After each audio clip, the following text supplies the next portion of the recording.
শ্রদ্ধাবান লভতে জ্ঞান। হে অর্জুন, এই সংসারে যার মধ্যে শ্রদ্ধা আছে, ভালোবাসা আছে, সেই প্রকৃত জ্ঞানকে লাভ করে। তো এর উল্টা প্রসঙ্গে অর্জুনের বক্তব্য কি ছিল? আচ্ছা, শ্রদ্ধাবান যদি এই জীবনে সবকিছু লাভ করে, তাহলে এই জগতে বিনাশ কার হয়? কে এই জগতে টিকতে পারে না? এর একটাই উত্তর ভগবান শ্রীকৃষ্ণ দিয়েছিলেন, কি? সংশয় আত্মা বিনাশতে। আপনার মনের মধ্যে যদি সংশয় থাকে, তাহলে আপনার বিনাশ অবশ্যই নিশ্চিত।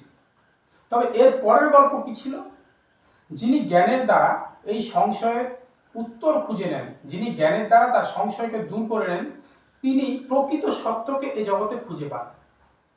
তো এবার আপনার মনের মধ্যে সংশয় এসেছে, প্রশ্ন আপনি করছেন। প্রশ্ন করা কখনোই খারাপ নয়, কিন্তু আপনি প্রশ্ন না করে, আপনার সংশয়কে দূর না করে সেই সংশয়কে নিয়েই সারাক্ষণ চলছেন। এই হচ্ছে আপনার জীবনের সবচেয়ে বড় ভুল, যেখানে আপনি না এই জগতে শান্তি পাবেন, না পরজগতে শান্তি পাবেন, না আপনি নিজেকে বিশ্বাস করতে পারবেন, না আপনি সামনে এই ভিডিওকে বিশ্বাস করতে পারবেন। হ্যাঁ বন্ধু, এই গল্পটা সম্পূর্ণই সত্যি।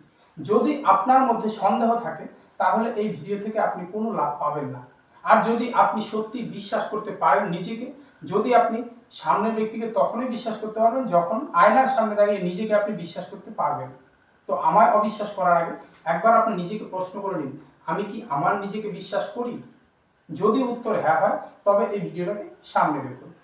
তো নমস্কার, আমি কবিরাজ নিউট্রিশনিস্ট, সঙ্গে আজকের দিনে আপনাদের ডে 2-তে এন্টারপ্রেনিয়র ভবতোষ মণ্ডল। আজকের দিনে ডে 2, এই ডে 2 এর জার্নি শুরু করার আগে আপনাদের আরেকটু গল্প বলে রাখছি।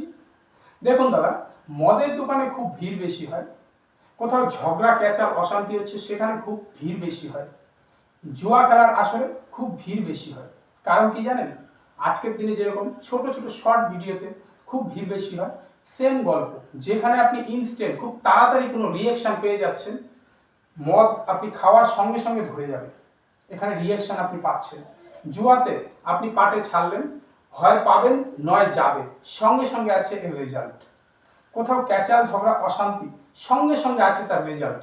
তাই এইসব আসরের মধ্যে লোক খুব বেশি হয়। কিন্তু দেখুন, এই জীবনে কিছু শিখতে হলে আপনাকে পড়তে হবে। কারণ কোনো কাজ করতে গেলে, কাজ শিখতে গেলে আপনাকে সময় নিয়ে শিখতে হবে, সে ধৈর্য কারো নেই। তো দিন শেষে আপনি কি পাচ্ছেন? এই জগতের অবজারভেশন করে আপনি কি পাচ্ছেন একবার ভালো করে ভেবে দেখুন তো। এই যে মদের দোকানে যারা নিজেদের স্ট্রেস টেনশনকে কমানোর জন্য ঘন্টার পর ঘন্টা বসে মদ খাচ্ছে, আর ভাবছে যাক এই তো জীবনের শেষ সুরাহা, মদ খেলেই সব টেনশন দূর। আদৌ কি টেনশন দূর হয়? তার মধ্যে কি সুখ শান্তি বিরাজ করে? ক্যাচাল ঝগড়া অশান্তিতে যে ইনস্ট্যান্ট সিদ্ধান্ত নেওয়া হয়, সেখানে তার শেষে কি কখনোই শান্তি আসে? আসে না। তাই আমার এই ভিডিওটা একটু লম্বা হবে, কারণ আমার জীবনটা এরকমই। ইনস্ট্যান্ট আমি আপনাকে কিছু দিয়ে দেবো সেটা সম্ভব নয়। যদি ধৈর্যের সঙ্গে এই ভিডিওটা দেখতে পারেন, তবে অবশ্যই আমি শুরুতে আপনাকে কথা দিচ্ছি, আমার বেটার দেন বেটার লাইফ জার্নি আজকে ডে 2 এন্টারপ্রেনিয়রের এমন কিছু আপনি পেতে চলেছেন, জীবনের গ্যারান্টেড সফলতা কোথায় আছে সেই রাস্তা আমি আপনার হাতে তুলে দেব। যদি আপনার কাছে সময় থাকে তবে ভিডিওটা দেখুন, যদি আপনার কাছে সময় না থাকে, যদি আপনার ইনস্ট্যান্ট কোনো রেজাল্ট চাই, তবে এই ভিডিওটা সত্যি আপনার জন্য নয়। আপনি ইউটিউব ফেসবুকে শর্ট ভিডিও দেখুন, যেখানে আপনি সঙ্গে সঙ্গে আনন্দ পাবেন, হাহা রিয়েক্ট পাবেন। ধন্যবাদ। শুরু করছি আজকের টপিক। তো এই ভিডিও শুরু করার আগে জাস্ট আমি আপনাদের সামনে একটা জিনিস দেখিয়ে নিচ্ছি, একটু অবজারভেশন করুন।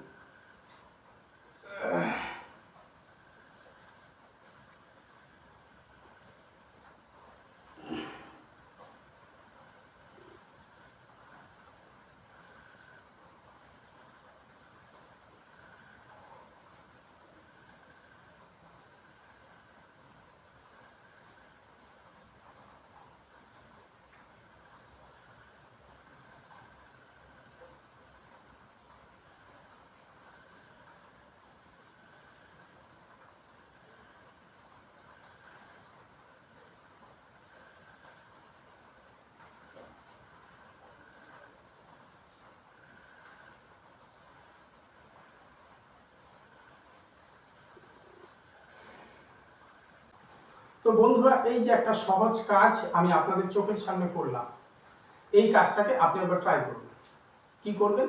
এই যে মাথাটাকে আপনার এখানে হাঁটুতে নিয়ে স্পর্শ করা। যদি এই সহজ কাজটা আপনার দ্বারা হয়ে যায়, এরপর যদি আপনি 15 থেকে 30 সেকেন্ড ধরে এভাবে উপর হয়ে থাকতে পারেন, তবে কনগ্রাচুলেশন, আপনার এই পেটের ভিতরে যদি চর্বি থাকে, পেট যদি ফোলা হয়, সেখানে সে এই খবরটা পেয়ে যাবে যে হ্যাঁ তোমার পিছনে এবার লোক লেগে গেছে, এটাকে এবার কমিয়ে ছাড়বে। প্রেশার, সুগার, থাইরয়েড, কোলেস্টেরল, আপনার পিঠে ব্যাক পেইনে ব্যথা হয়, তো এই যে সাধারণ কাজটা, এই কাজটাকে শুরু করুন। কিন্তু এখানে একটা গল্প আছে বন্ধু। এই যে আমার ভিডিওতে আপনি দেখলেন আর আপনি চট করে কাজটা শুরু করে 15 সেকেন্ড থেকে 30 সেকেন্ড ধরে এটা করে রাখবেন, এই কাজটা করার আগে একটু ভাববেন। এমনও হতে পারে আপনার এই ব্যাক পেইন কমার পরিবর্তে উল্টে বেড়ে গেছে। এমনও হতে পারে আপনার পেট কমার যে সিগন্যাল পাবে তার পরিবর্তে পেটের ভিতরে কোনো নাড়িভুড়ি এমন প্যাচ খেয়ে গেছে যে আপনাকে হসপিটালে ছুটতে হচ্ছে। এই সাধারণ কাজটা করার আগেও আপনাকে একটু শিখতে হবে। আর সেই শিক্ষার লাইন কি করে শুরু হয়, এই নিয়ে আজকের মেইন টপিক। তো বন্ধুরা, একজন সুইমিং পুলে স্নান করছে, উপরে 3টা লোক বসে আছে। সুইমিং পুলের গল্পটা এরকম, এক পাশে আছে কম জল, এক পাশে আছে বেশি জল। এবার উপরে যে 3 বন্ধু আছে, এই 3 বন্ধুর মাঝখানে প্রথম বন্ধু সে মনে মনে ভাবছে, ইস কি করে এই ছেলেটা এত গভীর জলের মধ্যে স্নান করছে, সাঁতার কাটছে, এটা কি করে ও পারছে। আমি ছোটবেলায় 2 থেকে 3 বার ট্রাই করেছিলাম আমার ছোট্ট পুকুরে অল্প জলে, যখন সাঁতার কাটতে গেছি নাকে মুখে জল আসছে, জল খাইছি, তারপরে আর সাহস পাইনি এই কাজটাকে করার। কিন্তু এই ছেলেটা এত ডিপ জলের মধ্যে কি করে সাঁতার কাটছে। সে ছোটবেলায় 2-1 বার ট্রাই করে ছেড়ে দিয়েছে, সে সাহস পায়নি, তার মনে ভয় জমে গেছে। তো এই আমাদের জীবনে এক টাইপের লোক পাওয়া যায়। দ্বিতীয় টাইপের লোক কি পাওয়া যায়, সবথেকে মজাদার। আরে ও কিন্তু সাঁতারের কিচ্ছু জানে না, কিন্তু গল্পটা কোথায়, আরে ছেলেটা কি করছে, কিছুই তো করছে না, শুধু হাত পা নাড়াচ্ছে আর ভেসে ভেসে চলছে, এটা কোনো ব্যাপার না, এর থেকে ভালো তো আমি পারবো। এবার সে কোনোদিনও সাঁতার কাটেনি, দেখে বুঝে যাচ্ছে, জেনে যাচ্ছে এ কিচ্ছু করছে না। এবার সে ব্যক্তি যদি ডাইরেক্ট গিয়ে ওই জলের মধ্যে ঝাঁপ দেয়, সেও যদি হাত পা নাড়াচাড়া করে, আগে কোনোদিনও সাঁতার কাটেনি, তার কি অবস্থা হবে। সে জীবনে অনেক মোটিভেশনাল ভিডিও দেখছে, জীবনে সবকিছুই সম্ভব, অসম্ভব কিচ্ছু নেই। যেমন আমিও 2-একটা ভিডিওতে বলি জীবনে অসম্ভব কিচ্ছু নেই, কিন্তু ডাইরেক্টলি ডিপ জলে গিয়ে লাফ মেরে সে হাত পা নাড়ছে। আশপাশের লোকজন যখন তাকে ধরবে, ধরে তুলবে, যদি কেউ থাকে তাহলে তো কপাল ভালো, কিন্তু তোলার পর তাকে জিজ্ঞেস করবে না, কিরে তুই এই পাগলামি কেন করছিস, তোর সংসারে কি এমন অশান্তি আছে তুই সুইসাইড করতে গেছিস। যদি কোনো লোকজন না থাকে তার গল্প ওখানে শেষ। তো এই যে 3 নাম্বার একজন ব্যক্তি আছে, সেও সাঁতারের কিছু জানে না, কিন্তু সে প্রথম ব্যক্তির মতো ভয় পেল না, দ্বিতীয় ব্যক্তির মতো ডাইরেক্টলি গিয়ে ওই ডিপ ওয়াটার মধ্যে নেমে গেল না। সে কি করলো, প্রথম ব্যক্তি যে স্নান করছিল উঠে আসলো, তার কাছে জিজ্ঞেস করলো, আচ্ছা বন্ধু তুমি যে এই যে সাঁতারটা কাটছো, কি করে কাটছো একটু আমাকে বলে দাও, কি করে কি করতে হবে, আমি এই সাঁতারটা শিখতে চাই। এইবার সে তার থেকে যদি পরামর্শ নিয়ে যে আমি আজকে ডিপ জলে সাঁতার কাটছি, কিন্তু এই ডিপ জলে আমার সাঁতার কাটা শুরু হয়নি, আমি প্রথম ওই যে কম জল দেখতে পাচ্ছ ওখানে ট্রাই করছি, 2-4 বার জল খাইছি, জল খাওয়ার পরেও আমি আমার গল্পকে ভুলিনি, সাঁতার আমাকে শিখতে হবে। এরপর আস্তে আস্তে আস্তে আস্তে কম জলে শিখতে শিখতে শিখতে শিখতে আজ আমি গভীর জলে।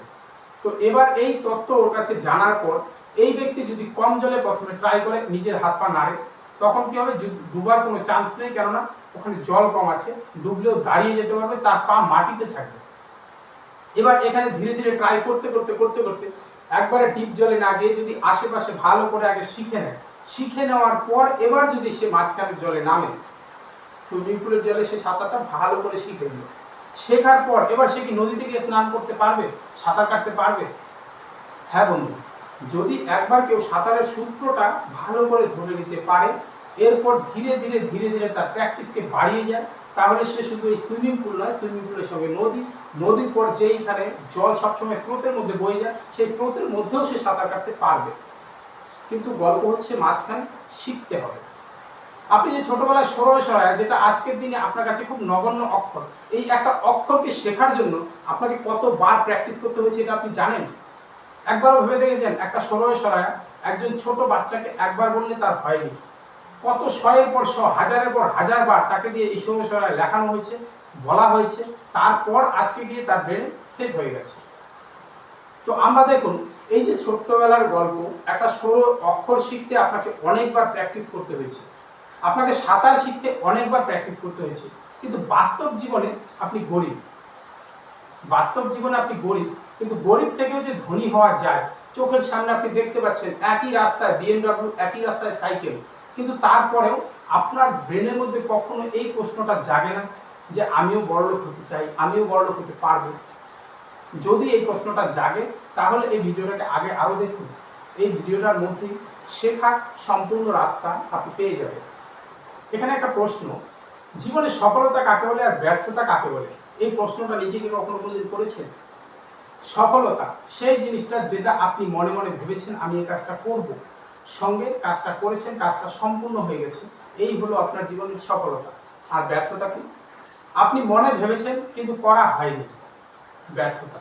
আপনি মনে ভেবেছেন, কোথাও না শিখে করা শুরু করে দিয়েছেন হুট করে, শেষে আপনার রেজাল্ট এসেছে, আপনার দ্বারা কাজটা সম্ভব হয়নি, আপনার অনেক লস হয়ে গেছে, ব্যর্থতা। আজকের দিনে প্রত্যেকটা ছেলে মেয়ের স্বপ্ন যারা একটু পড়াশোনা করে চাকরি করবে। তো বন্ধু, পড়াশোনা করে চাকরি করবে, কিন্তু একটা গল্প কি তোমার মাথায় এই প্রশ্নটা আসে না? তুমি তো স্কুলে 100 ছাত্রের মাঝখানে একজন, তোমার আগে এমন হাজার হাজার ছাত্র পড়ে আছে যারা এই একই লক্ষ্যে পড়াশোনা করেছে কিন্তু চাকরি পায়নি।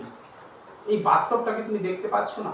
যদি দেখতে না পাও তাহলে কিছু বলার নেই, আর যদি দেখতে পাও, যদি জানতে চাও, তাহলে বাস্তব জীবনে এই পড়াশোনার সঙ্গে যারা চাকরি করছে, যারা চাকরি পেয়েছে, তাদের একবার জীবনটাকে অবজার্ভ করে দেখো, তুমি নিজে উত্তর পেয়ে যাবে যে হ্যাঁ, একটা চাকরি পেতে গেলে তাকে কি মডেলে থাকতে হয়, কি মডেলে চলতে হয়, কিভাবে পড়াশোনা করতে হয়, শিখতে হয়।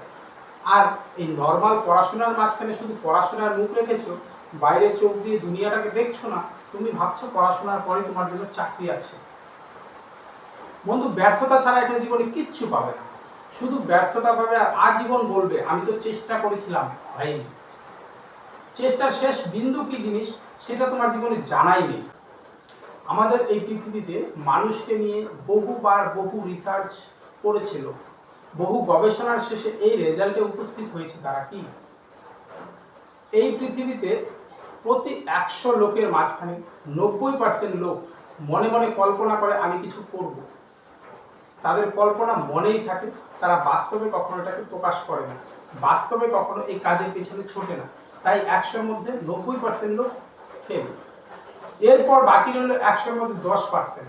এই 100-র মধ্যে যে 10% থাকে, সেই 10%-এরও 80% লোক জীবনে চেষ্টা তো করে, হুট করে যে কোনো কিছু শুরু করে দেয়, শেষ পর্যন্ত তারা টিকেই থাকতে পারে না। কারণ কি? তারা না শিখে না জেনে গল্প শুরু করে দেয়। তো ডাইরেক্ট যখন আপনি গল্প শুরু করবেন, আপনি সাঁতার না জেনে ডিপ ওয়াটারে নেমে যাবেন, আপনার জীবনে বিফলতা ছাড়া আর কিছু আসবে না।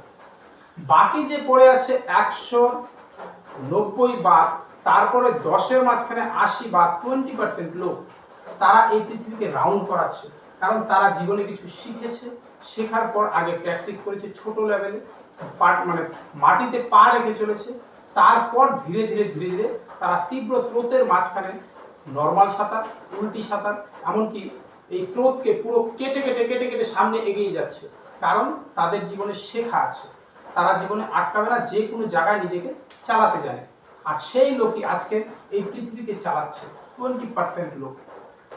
এর মাঝখানেও, এই 20% লোকের মাঝখানেও এদের মাথা হয়ে বসে আছে 3% লোক। তো সেই যে মাথা হয়ে বসে আছে 3% লোক, আমার গল্পটা সেই 3% লোককে নিয়ে। এই 3% লোকের যে বাস্তব জীবনের জার্নি, সেটাকে আমি আপনাদের সামনে নিজের জীবনের সঙ্গে কিছু সম্পর্কিত গল্প তুলে দিচ্ছি এখন। তো আমাদের আজকের যে প্রসঙ্গ, সেই যে নর্মাল অজানার থেকে শুরু করে সেই 3%-এ পৌঁছানো, এই গল্পই থাকবে সম্পূর্ণ। জানেন, বাস্তব জীবনে অনেক লোকের সঙ্গে দেখা হয় যাদের জীবনের সব গল্প শেষ করে দিয়েছে। কিরকম? বন্ধু জানো, তুমি আজকে কি বলছো সফলতার গল্প?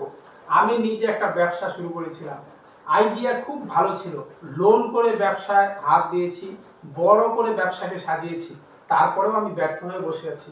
তুমি জীবনের কি জানো? এখন শেষে আবার এই প্রশ্নটাও করে, আচ্ছা বলো তো এখন আমি কি করব? তুমি তো আসছো আমাকে সফলতা দিতে, তুমি তো আসছো আমাকে ভালো রাস্তা দিতে, আমি এই জীবনে সবকিছু করে ফেলেছি, এবার বলো তো এখন আমি কি করব? সব শেষ করার পর জিজ্ঞেস করে এখন আমি কি করব। তো বন্ধু সেখানে ছোট্ট আমার একটাই প্রশ্ন থাকে, আচ্ছা এই যে তুমি এত কিছু করেছো, এই এত কিছু করার মাঝখানে এই এত কিছু করার গল্পটা তুমি শিখেছিলে কোথায়? এই শিখেছিলে কোথায় এই প্রশ্নটা তাকে বিভ্রান্তিতে ফেলে দেয়। আমি কিছু জানি না, সে সব কিছু জানে, এই হচ্ছে তার মনের মোটিভ। আর সে কোনো গল্প শোনার জন্য রাজি নয়, কেননা পৃথিবীতে সব কিছু সে জানতা। ছোটবেলায় 16 গুটি খেলেছেন কখনো? আমি ছোটবেলায় যখন আমার বয়স প্রায় 9 থেকে 14 বছর, এই সময়টাতে প্রচুর পরিমাণ 16 গুটি খেলেছি। ঘন্টার পর ঘন্টা আমি সামনে আমার দাদা, যত দাদারা থাকতো তাদের সঙ্গে 16 গুটি খেলেছি। এই 16 গুটি খেলার মাঝখানে প্রত্যেকে আমার চাল নিয়ে খুব বিভ্রান্ত হতো, কেননা একটা চাল দেওয়ার আগে আমি অনেক সময় লাগাতাম। আর এই যে সময় লাগাতাম এই জন্য সামনের লোক তো বিরক্ত হয়ে যেত, কিন্তু শেষের রেজাল্ট ছিল এটাই যে 16 গুটিতে এই 5 বছর আমাকে কেউ হারাতে পারেনি। ওরা যতই ভালো খেলেছে, সবার সঙ্গে যে জিতেছে তার সঙ্গে যখন আমি বসেছি, সেই 5 বছরের মাঝখানে আমায় কেউ হারাতে পারেনি। ছোটবেলায় আপনি তো ক্রিকেট খেলেছেন, খুব ভালো প্লেয়ার মনে হচ্ছে, কিন্তু গল্পটা হচ্ছে আমি কখনো ক্রিকেটের ভালো প্লেয়ার কখনোই ছিলাম না। ক্রিকেট খেলতে গেলে ওই 2-4 রানে 2-4 বলে আউট হয়ে যেতাম, এমনও আমার অনেক দিন গেছে। কিন্তু একটা গল্প কি জানেন, সেই ক্রিকেটের মাঠে ভালো প্লেয়ার যারা ছিল তাদের মাথার উপরে আমি ছিলাম। কি করে? দেখুন, ছোট্টবেলায় ছোট্টদের খেলা ছোট্ট বাজি থাকতো ওখানে, আর সেই বাজিতে ছোট্ট কিছু টাকার প্রয়োজন হতো, যে টাকার প্রয়োজন হতো সেই টাকাটা আমি লাগাতাম। আর এই টাকা লাগানোর সঙ্গে আমি কখনোই কোনো ভালো প্লেয়ারকে যে এই তুই এখন না পরে নামবি, তোর সিদ্ধান্তের বাইরে আমি কিছু বলে দিলাম সেটা তোকে করতে হবে, এটা কখনো করিনি। এটা কখনো করিনি জন্যই যারা ভালো প্লেয়ার, যারা খেলাকে ভালো বুঝতো, যারা ভালো রান করতে পারতো, তারা সবসময় এসে বলতো যে কি করবো। যারা আমার থেকে বয়সে বড় ছিল, ভাই কি করবো এখন, আমি নামি, ভাই ওকে নামা এখন ভালো হবে, ওদের সিদ্ধান্তে আমি সবসময় চলেছি। কিন্তু গল্প একটাই, আমি খেলতে না জানলেও ওই যে এটার গল্প ছিল, এই গল্পটার জন্য ওরা আমার কাছে আসতে বাধ্য হয়েছে। ছোট্টবেলায় প্লেয়ার ভালো না হলেও তাদেরকে কখনো অসম্মান করিনি, আর তারা আমাকে সবসময় সম্মান দিয়ে গেছে। তার কারণ কি জানেন? আয়নার সামনে দাঁড়িয়ে আপনি যদি হাসেন, আপনার সামনে আয়না হাসবে। আপনি যদি আয়নার সামনে দাঁড়িয়ে কান্না করেন, আপনার আয়না কান্না করবে। আপনি মারুন না, ঘুষি মারুন, থুতু দিন, কি করবেন জীবনে? আপনি যা করবেন আয়নার সামনে, আপনার সামনে আয়নাও কিন্তু তাই করবে। আর আমাদের এই জীবনটা সেরকমই। তো সেই ছোট্টবেলায় তো বুঝতাম না, কিন্তু সেই গল্পটা আজকে আমার কাছে ক্লিয়ার হচ্ছে। বন্ধু, জীবনটা এরকম ছিল না। আজ থেকে 1 বছর আগেও জীবনটা এরকম ছিল না, খুব স্ট্রাগলের মধ্যে ছিল। তো 1 বছর আগে যে স্ট্রাগল ছিল আর আজকে 1 বছর পরে যে আমি স্ট্রাগলের বাইরে বেরিয়ে গেছি সেটা নয়, কিন্তু এই স্ট্রাগলের মাঝখানে চিন্তা ভাবনার পরিবর্তন এসেছে। কি করে আসলো? কি করে ধৈর্য আসলো? পড়াশোনায় আমি কখনোই ভালো ছিলাম না। প্রাইমারি স্কুলে কয়েক বছর একটু মাস্টারমশাইরা বলতো যে এই ছাত্র জীবনে উন্নতি করবে। সে প্রাইমারি স্কুলের গল্প ক্লাস 2-3-তে এক রোল নাম্বার ছিল, মাস্টারমশাইরা বললো এই ছাত্র ভালো উন্নতি করবে। সেখান থেকে 3-4 রোল নাম্বার পিছিয়ে গেল। রোল নাম্বার পেছানোর পর পেস্টারঝাড় স্কুল ক্লাস 5। প্রথম ভর্তি হওয়ার পরে আমি মোটামুটি 1 মাসের মতো স্কুলে যাইনি, কেননা এখান থেকে পেস্টারঝাড় স্কুল কি করে যাব, কি আশয় বিষয় সেখানে। তো এরপর কোনোরকম ভাবে স্কুলে যাওয়া শুরু হলো, স্কুল করলাম ক্লাস 6। ক্লাস 6-এর মোটামুটি সময়টা হচ্ছে প্রথম 3-4 মাস পার হওয়ার পর একদিন হিমাদ্রি বলতে একটা ছেলে ছিল আমাদের ক্লাসমেট, সেই হিমাদ্রি কোনো একটা অন্যায় করেছে। আর এই হিমাদ্রির অন্যায় করার জন্য আমাদের পেস্টেজের স্কুলের প্রধান শিক্ষক মহাশয় শ্রী জয়ন্তনন্দ মহাশয়, এই মহাশয় কি করলেন, আসলেন। আসার পর এই হিমাদ্রিকে চুলের মুঠো ধরে বাইরে নিয়ে আসলো। বাইরে নিয়ে এসে বেতের বাড়ি মারতে মারতে মারতে মারতে একে একে 2টো কি 3টে বেত তখন ভেঙে দিল। এই যে একদিনের ঘটনা, এই একদিনের ঘটনায় মনে এমন একটা ভয় বসে গেল, না যাই করি তাই করি জীবনে কখনোই এই হেডমাস্টার মশাইয়ের কাছে কোনো অন্যায় করা যাবে না। আর স্কুলের যে কোনো ঘটনা যদি হেডমাস্টারের কাছে গিয়ে পৌঁছে আর এই বাড়ি যদি আমার পিঠে পড়ে, আমি সইতে পারবো না। তো এখান থেকে স্কুলের ক্লাস আমার ভালো লাগতো না, কিন্তু স্কুলের ক্লাস ভালো না লাগার পরেও এই যে বাড়িতে বসে যে 16 গুটি খেলতাম, যখন স্কুলের ক্লাসগুলো বোরিং মনে হচ্ছে তখন এই 16 গুটির চিন্তা মাথায় রাখতাম, আর এইদিকে বোর্ডের দিকে চোখগুলো রাখতাম। মাস্টারমশাই দেখতো যে আমি ওনার সব কথা শুনছি, কিন্তু বাস্তবে আমি মনে মনে সেই খেলার চিন্তা করছি আর শোনার ভান করছি, যেমনটা এই যে এখন আপনারা এই ভিডিওতে করছেন। হ্যাঁ সত্যি, আপনারা কি মন দিয়ে শুনছেন কি না আমার মতো ভান করছেন? তবে যেটাই করুন, পরবর্তী স্টেপে হয়তো এর কাজ রেজাল্ট আপনারা পেয়ে যাবেন, সমস্যা নেই। তো এই শোনার ভান করলাম, এখান থেকে কোনো রকম করে স্কুলটা পার হলো। স্কুল পার হওয়ার পর উচ্চ মাধ্যমিক যখন পরীক্ষা দিলাম, আমি জানি পরিষ্কার আমি ফেল করব। সেখানে দাঁড়িয়ে চলে গেলাম বিদেশ। বিদেশ যাওয়ার পর পিস্টন কোম্পানিতে যখন কাজ করি, সেই পিস্টন কোম্পানিতে কাজ করার সঙ্গে রেজাল্ট এলো আমি পাশ করেছি। এর মাঝখানেও গল্প আছে। ক্লাস 8 থেকে আমি রাজমিস্ত্রির কাজের সঙ্গে যুক্ত, রাজমিস্ত্রির লেবার হিসেবে আমি যুক্ত। মাধ্যমিক দেওয়ার পরই চকচকা জুট মিলে 1 বছর কাটিয়েছি। এদিকে স্কুলের পড়াশোনার সঙ্গে গিয়ে গিয়ে কাজ দেখেছি। তো সেখান থেকে দাঁড়িয়ে উচ্চ মাধ্যমিক দেওয়ার পর 2 বছর বাইরে, 2 বছরের মাথায় এসে মাত্র 21 বছর বয়সে বিএ কমপ্লিট করে নিলাম। জুট মিলে তখন কাজ করি 60 টাকা হাজিরা। 2015 সালে দাঁড়িয়ে 60 টাকা হাজিরাতে জুট মিলে কাজ করে একটা সংসার চালানো। আমাদের পরিবারে যখন প্রথম দেখতে এসেছে, গল্পটা ছিল এরকম যে love marriage plus arrange marriage আমার জীবনে দুটো একসঙ্গেই ছিল। ভালোবাসাও হয়েছে, বাড়ি থেকে দেখে শুনে বিয়েও হয়েছে। তো যখন সম্বন্ধী দেখতে আসলো, কি গল্প ছিল জানেন? আমার বাড়ির উঠোনে বসে পরিষ্কার হিসেব করছে, 60 টাকা হাজিরাতে এ কি করবে? এ বাড়ির খাওয়ার আনবে না জামা কাপড় আনবে? এ বিয়ে ভেঙে দাও। সেই গল্পের থেকে দাঁড়িয়ে জুট মিলে 16 ঘন্টা 24 ঘন্টা এরকম ভাবে কাজ করেছি। কাজ করার পর দিনের হাজিরা 240, 260 এরকম করে ধীরে ধীরে হতে হতে একটা সময় 700, 800, 900 টাকা ইনকাম আসলো জুট মিলে কন্ট্রাক্ট বেচে। কিন্তু কি করে আসলো? সকাল 6টায় ডিউটি জয়েন করেছি। এই গরমের দিন, এই গরমের দিনে 16 ঘন্টা, 18 ঘন্টা, 24 ঘন্টা পর্যন্ত আমি ডিউটি করেছি, কেননা সংসারকে চালাতে হবে। বন্ধু, আজকের দিনে যখন আমি এই আয়ুর্বেদিক নিয়ে 12 বছর ব্যবসা করলাম না, এই ব্যবসার মাঝখানে যখন যাচ্ছি, দুপুরের চড়া রোদ্রের মাঝখানে দাঁড়িয়ে আছি, আশপাশের বাড়ির লোকজন আমাকে বলছে, আচ্ছা তুমি এই যে রোদ্রে দাঁড়ায় আছো, তুমি এত সাহস পাও করতে গা, তুমি এত ধৈর্যবান কি করে রোদ্রে দাঁড়ায় আছো? বন্ধু, ওই যে জুট মিলের 16 ঘন্টা চাপে পড়ে যেটা শিখেছি, এই বডি সেই ধৈর্য ক্ষমতাকে ধরে নিয়েছে। তো চলছে, সুন্দর জীবন চলছে। সাইকেলে করে জুট মিলে যাই, সকালে যাওয়ার পর 16 ঘন্টা 24 ঘন্টা কাজ করার পর আবার সেই সাইকেলে করে বাড়ি আসা, আপ অ্যান্ড ডাউনে 1 ঘন্টা সময় লেগে যায়। তো এখানে কি করে উন্নতি করা যায়? সবার প্রথম নিয়ে নিলাম, সংসার না চললেও বাইককে কিনে নিলাম, কারণ আমাকে সময়কে বাঁচাতে হবে। তো কিস্তিতে বাইক নেওয়ার পর এই যে একটা দুঃসময় আমার জীবনে আসলো বলার মতন, আমার সময় তো বাঁচলো, কিন্তু একটা বাইক যেখানে আমার পুরোনো বাইক কেনার কথা, সেখানে আমি নতুন বাইক কিনে নিলাম। সঙ্গে জুট মিলে যতই কাজ করছি না কেন, টাকা কোনোভাবে ধরা দিচ্ছে না। বন্ধু জানেন, একটা কথা আছে, আমার জীবনে আমি যতবার এরকম টাকার চাপে পড়েছি, ঠিক ততবারই লক্ষ্মীর মতো আমার বাড়ি এনে তার বাড়ি থেকে এনে আমাকে সেই সাহায্য করেছে। তো এখান থেকে জানেন আরো একটা গর্বের বিষয় আর সঙ্গে আত্মবিশ্বাসের বিষয়, যে হসপিটালের বেডে, পুলিশ স্টেশনের গেটে, আপনার কোর্টের কোনো ডেটে আর আপনার সঙ্গে দুঃসময়ে যে আপনাকে কিছু দিয়ে সাহায্য করবে, যে আপনার পাশে থাকবে, জেনে নেবেন জীবনে সেই আপনার পরম বন্ধু। তো সেখান থেকে দাঁড়িয়ে আমার যে বর্তমানে সহধর্মিনী আছে, বর্তমানে বলতে সহধর্মিনী তো একজনই, বর্তমান বলতে আলাদা এখানে কয়েকজন নেই। তো সে আমার জীবনের সব কিছু, ব্যবসার মূল ধনটাকে সেই জোগাড় করে দিয়েছে তার বাড়ি থেকে। তো এখান থেকে তার অবদান আমার জীবনে কখনোই শেষ হবে না। তো মূল গল্প হচ্ছে কোথায়? এই যে জুট মিলের গল্প, জুট মিলে এত কাজ, তো এই কাজ করে শুধু কাজ কাজ কাজ কাজ কাজ, এখান থেকে তো চলবে না, আমার এই জীবনে তো বাঁচতে হবে। তো এই বাঁচার স্বপ্নের জন্য মাঝখানে কাজের সঙ্গে ব্যবসাকে শুরু করলাম ছোট।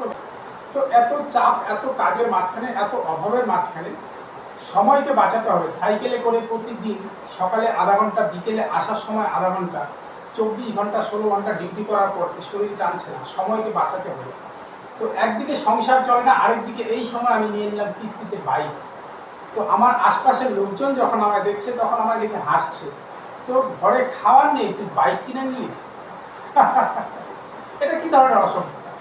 তোর ঘরে খাওয়ার নেই, এই সময় তোর বাইকের প্রয়োজন না সংসারের খাওয়ার কি জোগানো প্রয়োজন? বন্ধু দেখুন, এখানে আমার যে চিন্তা ভাবনা ছিল, সেই চিন্তা ভাবনার সঙ্গে ম্যাচ করেছিল আমার বাড়ির সহধর্মিনী। সে সহধর্মিনী আমাকে যখন যেখানে যা প্রয়োজন হয়েছে সব কিছুতে আমাকে সাহায্য করে এগিয়ে দিয়েছে। এই বাইক কেনার মূল ধনের জন্য সে তার বাড়ি থেকে কিছু এনে আমাকে দিয়েছে। তো এবার বাইকে করে সকালে কাজে যাচ্ছি, কাজ করছি 16 ঘন্টা, 18 ঘন্টা, 20 ঘন্টা, রিটার্ন চলে আসছে। সংসারে খাওয়া নেই, কিন্তু তারপর বাইকে কিস্তি দিতে হচ্ছে এমন চাপের মধ্যে দিয়ে। আশপাশের লোক হাসতে কেউ কম হাসেনি আমার উপর, সবাই হেসেছে। কিন্তু তারা কি জানতো যে আমাকে সময় বাঁচাতে হবে, আমাকে সময় বাঁচাতে হবে। এই জিনিসটা আমার মাথায় ছিল, আমার বাড়িয়ালির মাথায় ছিল, তাদের মাথায় ছিল না। তাদের মাথায় ছিল কি, এ অভাবের মতো বাইক নিয়েছে। পড়াশোনায় ছাত্র ভালো ছিলাম না, কিন্তু ক্লাস 8-এ নিজের কেনা টাকায় পুরানা সাইকেল নিয়ে স্কুলে গিয়েছি। যখন কোনো ছাত্র সেখানে বেশিরভাগই বাবার কেনা টাকায়, বাবার কেনা নতুন সাইকেল নিয়ে স্কুলে যেত, আমি ক্লাস 8-এ আমার নিজের টাকায় কেনা সাইকেল নিয়ে স্কুলে গিয়েছি। সাইকেলের চেন বারবার পড়ে যেত, চেন ঠিক করার টাকা ছিল না, কিন্তু সেখানে লোক হাসতো, এই ছেলেটা চেন তুলছে, পুরানা সাইকেল নিয়ে স্কুলে আসছে। আমার তো পুরানা ছিল, এমন অনেক ছাত্র ছিল যাদের ছিলই না, যাদের ছিল না তারাও আমার সাইকেল দেখে হাসতো। কিন্তু আমার গল্প, আমাকে সময় বাঁচাতে হবে। তো এবার এখান থেকে এই জুট মিলে শুধু কাজ আর কাজ করলে দেহ তো টিকবে না। সেখান থেকে দাঁড়িয়ে কাজের সঙ্গে ব্যবসাকে শুরু করলাম, ছোট ব্যবসা, ধূপকাঠির ব্যবসা। সেই ধূপকাঠির ব্যবসায় প্রথম দেখলাম কামাই আছে, করার সঙ্গে দেখলাম কামাই সেখানে নেই। এরপর কি হলো, চলে এলাম ধীরে ধীরে ওষুধের ব্যবসায়। প্রথম যখন আসলাম, আসার সময় একটাই গল্প ছিল, ওষুধে প্রচুর কামাই আছে। এখানে আমি যখন আসলাম, এন্ট্রি করলাম, এখানে লার্নিংয়ে নয়, আমি আর্নিংয়ে ফোকাস করে এই ব্যবসায় এন্ট্রি করলাম। যখন ব্যবসায় ধীরে ধীরে লোকের সঙ্গে মিশছি, লোককে ওষুধ দিচ্ছি, তারপর যখন লোকের দুঃখ কষ্ট বেদনাকে একবার দেখতে পেলাম, দেখতে পাওয়ার পর বুঝলাম না, আমাকে শুধু এখান থেকে কামাই করলে হবে না, আমাকে এখানে কিছু শিখে তারপর দিতে হবে। তো এই যে শিখে দেওয়ার যাত্রা, এখানে দাঁড়িয়ে আমার ধীরে ধীরে জুট মিলটা তখন ডিউটি কম হতে লাগলো, আর এদিকে আমার ফোকাস বেশি হতে লাগলো। তো এর মাঝখানে দাঁড়িয়ে যখন জুট মিলে আমার ডিউটি কম হচ্ছে, সেখানে দাঁড়িয়ে আমাদের জুট মিলে একজন সাহেব ছিল তখন, বাঙাল সাহেব। তো এই বাঙাল বাবুকে আজ তো অশেষ ধন্যবাদ দিচ্ছি, কিন্তু যেই সময় উনি আমার ডিউটি কম জন্য আমাকে জুট মিল থেকে বাদ দিয়ে দিয়েছে, কেননা আমার কন্ট্রাক্ট সাইন করা ছিল যে 16 ঘন্টায় আমি ডিউটি করবো, আমার জন্য মেশিন ছাড়া ছিল। আর যেখানে যখন আমার জন্য মেশিন বসে থাকতো, সেখানে আমাকেই বাদ দিয়ে দিল। তো ওনার সঙ্গে আমার যে ক্যাচাল লেগেছিল, সেই ক্যাচালে সেই সময়, যে সময় উনি আমাকে জুট মিল থেকে বাদ দিয়ে দিয়েছে, আমার জন্য খুবই কষ্টের সময় ছিল। কিন্তু কষ্টের সময় তখন ছিল, একবার আজ যখন এখান থেকে দাঁড়িয়ে আমি দেখছি, বাঙালবাবুকে অশেষ ধন্যবাদ দিতে আমি বাধ্য হচ্ছি। তো বন্ধু, সেখান থেকে এই আয়ুর্বেদিক ওষুধের ব্যবসা 12 বছর ব্যবসা করার পর যখন আমি জানলাম যে ওষুধ দিয়ে রোগ আদৌ ভালো হয় না, রোগকে দমনে রাখা যায়, সেখান থেকে গিয়ে ডক্টর সমীর কুমার খাড়ার হাত ধরে আজকের এই নিউট্রিশনিস্ট, আজকের এই নিউট্রিশনিস্টের জার্নি কমপ্লিট করার পর নিউট্রিশনের সঙ্গে আজকে দ্বিতীয় দিন আপনাদের সামনে এন্টারটেইন গল্প করছি। এখানে কি গল্প করছি, আমার নিজের জীবন থেকে আপনি কি পেলেন? বন্ধু, জীবনে যদি আমি আর্নিংয়ে ফোকাস করতাম, তাহলে আজকে এখানে দাঁড়াতে পারতাম না, সম্ভব ছিল না। কিন্তু আমি আর্নিংয়ের সঙ্গে, আর্নিংয়ের থেকেও আগে বুঝলাম যে লার্নিংকে ফোকাস করতে হবে। এটাই হচ্ছে জীবনের শেষ গল্প। তো গল্পের শুরু কি ছিল? ওই যে ডিপ ওয়াটারে স্নান করছে, আপনি যদি শিখে স্নান করেন, আপনার জন্য কোনো ব্যাপার না, আপনি সাঁতার যেভাবে খুশি কাটতে পারবেন। এবার আপনি 2-1 বার ট্রাই করে ছেড়ে দিয়েছেন, আপনার মনে ভয় চলে আসছে, আপনি পারবেন না। সবার শেষে গল্প কি, আপনি হঠাৎ করে লাফ দিয়ে ডিপ জলে নেমে গেছেন, এটা তো কোনো ব্যাপার না। এই হচ্ছে আপনার অসফলতার মূল কারণ। তো এই ভিডিওটার থেকে যদি মনে হয় যে হ্যাঁ, জীবন আপনাকে বিভিন্ন জায়গায় বিভিন্নভাবে পরীক্ষা নেবে, আর এই পরীক্ষা নেওয়ার যে গল্প, টোটাল যে গল্পটা আমি আপনাদের সঙ্গে সাজালাম, এই গল্পটাকে সবচেয়ে ভালো করে আমি তখন সাজাতে পারলাম, স্টিভ জবসের স্ট্যানফোর্ডের একটা স্পিচ আছে, যেটা 20 মিনিটের। স্টিভ জবসকে, যিনি অ্যাপেলের ফাউন্ডার, তিনি স্ট্যানফোর্ডে একটা স্পিচ করেছিলেন মাত্র 20 মিনিটে। আজ থেকে 1 বছর আগে এই ভিডিওটা কোনো ক্রমে আমার মোবাইলে চলে এসেছিল, তার সেই স্পিচটাকে দেখেছিলাম। এই স্পিচটাতে কি ছিল, যা গল্প ছিল সব প্রত্যেকটাই তো খুব মূল্যবান, কিন্তু তার মাঝখানে একটা গল্প এই ছিল, আপনি জীবনে বর্তমানে দাঁড়িয়ে কখনোই ভবিষ্যৎকে ভাবনায় তো রাখতে পারবেন, কিন্তু মেলাতে পারবেন না। কিন্তু আপনি ভবিষ্যতে দাঁড়িয়ে আপনার অতীতকে যখন তাকিয়ে দেখবেন, তখন দেখবেন যে জীবনের প্রত্যেকটা ঘটনা একটার সঙ্গে আরেকটা কানেক্টেড ছিল, একটা ঘটেছে জন্যই আরেকটা ঘটনা আপনার জীবনে ভালো হয়েছে। ভালো বা খারাপ প্রতিটা ঘটনার থেকে আপনাকে কিছু না কিছু শিখতে হবে, কিছু না কিছু শিক্ষা আপনি পেয়েছেন। তো সেই শিক্ষাকে নিয়ে সামনের দিনের পথ চলা আপনার জন্য সহজ হয়েছে। এটা স্টিভ জবসের প্রধান বাক্য ছিল, যে ডটসের একটা গল্প। তো আমি গল্পটা আপনাদের সম্পূর্ণ বলতে পারলাম না, তবে আমি আপনাদের অবশ্যই বলবো যে আপনারা একবার স্টিভ জবসের এই গল্পটাকে দেখে নিন। 20 মিনিটের ভিডিও, আশা করি আপনার জীবনে একটা নতুন আলোকে ছড়িয়ে দেবে। আর এই যে আজকের এন্টারপ্রেনিয়রের যাত্রা, এই যাত্রায় আমি আমার নিজের জীবনটাকে কখনোই এই লাইনে সাজাইনি এর আগে। যেই না আমি ওনার এই স্পিচটা শুনলাম, তারপর নিজের জীবনকে যখন একে একে ডট ডট ডট ডট করে সাজালাম, তখন আমি কি পেলাম? বন্ধু, জীবনে দুঃখ কষ্ট সবই থাকবে, কিন্তু এই দুঃখ কষ্টের মাঝখানে আপনাকে শিখতে হবে এই দুনিয়ায় চলার নিয়ম কানুন। আপনাকে বুঝতে হবে এই দুনিয়ায় কোন লোক কিভাবে চলে, কোন রাস্তায় গেলে আপনি কিভাবে চলতে পারবেন, কোন রাস্তায় কাটা আছে, কোন রাস্তা ভালো আছে। তো ভিডিওর শেষ পর্বে এসে আপনাকে total moral of the story আমি যা বলতে পারি, বন্ধু, জীবনে দুঃখ কষ্ট আসবে। পৃথিবীতে দিন আর রাত পাশাপাশি আছে, দিনের পর রাত, রাতের পর দিন। এই পৃথিবীতে 3 রকমের লোক আপনি পাবেন। কেউ আছে মনে ভাববে, কাজে করার সাহস পাবে না, কেননা তার মনে ভয় আছে যদি ফেল হয়ে যায়। কেউ আছে কাজকে ভালো করে না বুঝে এটা কোনো ব্যাপার না, ইজিলি করা যাবে।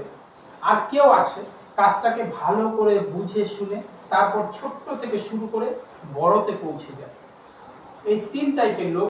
তো এই 3 টাইপের মধ্যে আপনি যদি প্রথম আর দ্বিতীয়কে ছেড়ে 3 নাম্বার লোক একবার সেই রাস্তায় পা বাড়ান যে কিছু শিখে তারপর করব, তাহলে জীবনে আজকে আপনি যে সাধারণ লোক আছেন, এই সাধারণ লোকই চলতে চলতে দেখবেন খুব তাড়াতাড়ি আপনার নামের আগে একটা অ বসে গেছে, আপনি কখন যেন অসাধারণ হয়ে গেছেন।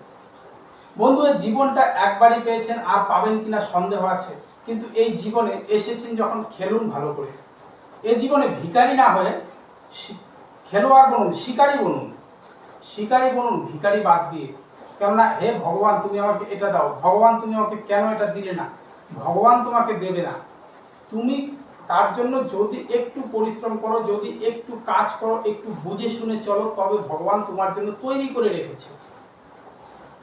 মানুষ বছরের পর বছর হাতে একটা সুতো বেঁধে ভগবানের ভরসায় সব চালিয়ে যায়, কিন্তু এই হাতে সুতো বাঁধা বাদ দিয়ে, ভগবানের ভরসা বাদ দিয়ে, যে কাজটার জন্য তুমি সুতো বাঁধছো, সেই কাজটাকে যদি একটু ভালো করে দেখো, তোমার দ্বারা সেই কাজটাই হয়ে যাবে। তোমাকে কারোর উপর ভর করতে হবে না। এই হচ্ছে আজকে শেষ গল্প। যদি ভিডিওটি ভালো লাগে প্লিজ একটি লাইক, কমেন্ট, শেয়ার, সাবস্ক্রাইব। যদি ভালো না লাগে তাহলে কি করা যাবে? আপনি তো আয়নার সামনে দাঁড়িয়েছেন, তাই আপনি কিছু পাননি। ধন্যবাদ, আপনার জীবন খুব সুখে হোক। ভিডিও তো দেখে নিলেন, এবার যা জানার যা বুঝার বুঝে নিলেন। এবার যদি আপনি আমার স্ক্রিনে দেওয়া নাম্বারে যোগাযোগ করেন, তবে আমি আপনাকে কি দিতে পারি? বন্ধু, আমি আপনাকে এতটুকুই দিতে পারবো, এই জীবন জটিল নয়, আপনার ভাবনায় জীবনটা জটিল হয়ে আছে। আপনার জীবনে বাঁচতে হলে জল, হাওয়া, খাদ্য, এই 3 চাই। এই 3 দিয়ে এই শরীরকে যদি সুস্থ রাখতে পারেন, তাহলে এরপরের পৃথিবীতে আপনি আছেন। যদি এই 3-এর মাঝখানে কোনো কিছুকে 19-20 করে এই দেহটার 12 বাজিয়ে ফেলেছেন, তাহলে আর কিছু করার থাকবে না। এই পৃথিবীতে কোনো আলাদা ঠাকুর ঘরের মধ্যে ঠাকুর বাস করে না, যদি আপনার দেহের ভিতরে আত্মায় বিশ্বাস না থাকে। সংশয় আত্মা সবসময় বিনাশ করে। ঠাকুর ঘর যতই বড় হোক না কেন, আপনার মনের ভিতরে ঠাকুরের বাস না থাকলে ওই ঘরে গিয়ে আপনি কিছু পাবেন না। এইখানে এসে আপনি কি পাবেন? এই জগতে ঠাকুর ঘর, এই দেহটা, এর ভেতরে আছে ঠাকুর, সেটাকে আপনি জানতে পারবেন। পৃথিবীতে আপনি এসেছেন, পৃথিবী ছেড়ে চলে যাবেন, মাঝখানে যে আপনি সময়টুকু বাস করছেন, অবজারভেশন করছেন, এই হচ্ছে দুনিয়া। আসা যাওয়া, মাঝখান থেকে আপনি দেখতে পাচ্ছেন দুনিয়া। আপনি জল খাচ্ছেন, ইউরিন হয়ে বেরোচ্ছে। আপনি খাদ্য খাচ্ছেন, টয়লেট হয়ে বেরোচ্ছে। আপনি অক্সিজেন নিচ্ছেন, কার্বন ডাই অক্সাইড ত্যাগ করছেন। এর মাঝখানে আপনার জীবন কি করে সহজ আছে, এর মাঝখানে দুনিয়ার তত্ত্ব, প্রতিটাতে 2 আছে। এই 2কে সহজ করে আপনি জানতে পারবেন। সবচেয়ে বড় গল্প, যদি আপনার এই দেহটা সত্যি একটা মন্দিরে পরিণত হয়, এই দেহের ভিতরে যদি সত্যি আপনি আপনার দেহটাকে খুঁজে পান, এরপরে আর আপনার জীবনে কি লাগে, কি চাই? আপনার জীবনে যেটুকু লাগে, আমাদের এই লাইনে আপনার সম্মান, জীবনের টাকা কোথায় আছে বন্ধু, একবার ভেবে নিন। টাকা পরিশ্রমে নেই, টাকা আছে প্রতিটা পরিচয়ের সঙ্গে। একই হসপিটালে ডাক্তার আর নার্স একই সঙ্গে কাজ করে, কিন্তু ডাক্তারের ইনকাম আর নার্সের ইনকাম দুটোর মধ্যে সীমাবদ্ধতা আছে। দুজনের ইনকামের লাইন দুরকম, একই জায়গাতে কিন্তু আছে। তো পরিচয়ের মধ্যে টাকা আছে, পরিচয় ছাড়া এই দেহের পরিশ্রমে টাকা নেই। যদি আপনি চান জীবনে সত্যি কোনো একটা শেষ ঠিকানা খুঁজে পেতে, তাহলে আমাদের এই নিউট্রিশনিস্টের কোর্স, যে কোর্স আপনাকে দিবে জীবনের শেষ ঠিকানা। কেননা জীবনে আপনি টাকার পিছনে ছুটবেন, স্বাস্থ্য পাবেন না, স্বাস্থ্যের পিছনে ছুটবেন, টাকা পাবেন না, অভাব তো লেগেই আছে। আর আমাদের এ লাইনে আপনার স্বাস্থ্য ভালো থাকবে, আপনার টাকা ইনকামের লাইন আছে ভিউজ, সঙ্গে দিয়ে আপনার পরিচয় পর্ব, যেটা এই জীবনে আপনি হয়তো আর অন্য কোনো জায়গায় গেলে পান কিনা সন্দেহ আছে। তো ভালো থাকুন, এরপর ফিরে দেওয়া নাম্বারে যোগাযোগ করুন। ধন্যবাদ।